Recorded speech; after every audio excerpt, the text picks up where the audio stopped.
Bas, mapaligo naman tayo bukas boss ng manok. Oo. Turuan mo nga ako, di ko marunong eh. Ano natin boss yung mga kuto.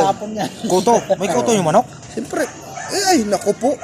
Meron niya kuto. Hindi ko alam yung may kuto pa yung manok eh. Yung kita mo sa may maliliit na parang ano sa may aso. Oo. Yun ang sa may manok yan ng Kalbo nga may kuto eh. Ay, yung kalbo, may kuto to kalbo? Kalbo may kuto. Oo. Sumasa Sa may- kalbo. Sa may, di ba, ang tawag yan dito, maliliit. Ah, Mayroon yan. Yun, di ba, nagsasabi ka sa akin na yung manok mo papayat. Oo, payat nga eh. Ano pa yung the best yung boss? Paliguan natin, tapos iporga natin, tapos sabay natin ichikan.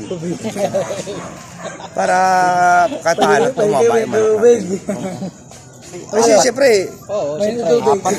oo, siyempre, nagmamanok naman din, alagaan natin. Kung baga yung ano pag-aalaga ng mahal natin sa buhay, ganun din sa may manok. Oo. Kasi kung ang manok, masilan eh. Gusto mapakainin na masarap, hindi mapalipasan ng gutom. Tulad sa pamilya natin. Oo.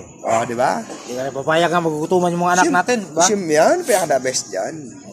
Maganda. Kaya, baga sa may tulad natin, ang manok natin, papakainin natin na masarap.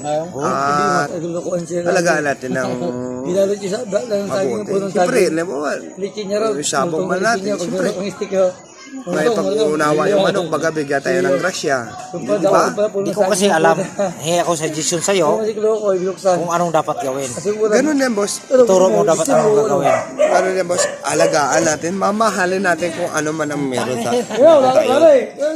Di ba? Kasi, baga, hindi naman natin kasi wala naman isip yung mga manok yan. Baga, bigyan tayo ng swerte, susuklian ang pag-sakripisyo natin sa isang bagay na nandito rin sa atin, di ba? Tama. Siyempre, hindi man natin nasahan kasi yung, kung isasabong natin, yung kalaban natin naghahangad rin ng panalo eh. Tayo naghahangad ng panalo. Pares tayo. Nakaharapan na. Kung ahalagaan natin na maayos yung manok, at yung kung ano man meron tayo talaga, alagaan natin, mamahalin natin. Siyempre, pag yung baga, yung minahal mo yung isang tao, susuklian ka na maganda, di ba? Tama. Kaya bukas, paligo tayo muna ng manok. Oo. Magbibili tayo ng wash out. Wash out. Ganun pala yun. Meron kasi boss may tindahan ng bintahan ng mga tao to ng pagkain ng manok, wash out. Parang kulay puti yun eh. Na yung pag nagay mo sa may tubig, kulay puti yun. Po, ang ano yan, tawag to yung parang ganito niya, yung plastic niya. Parang kulay green yun. Tapos pigain mo yun doon. Pigain mo sa napigain. Bukas bilhin mo bukas.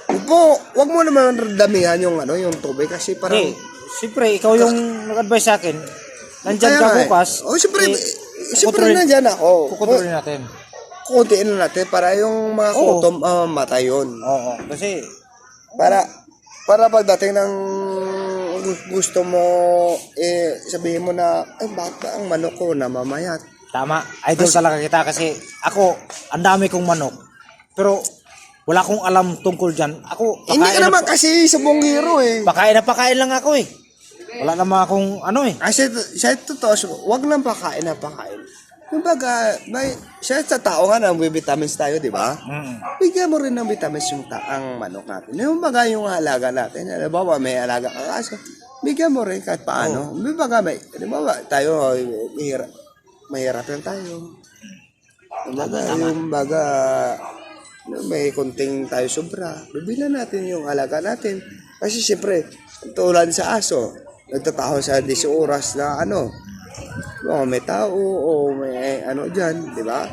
Magigising ka utang na yun manok ko pala, nakaw na.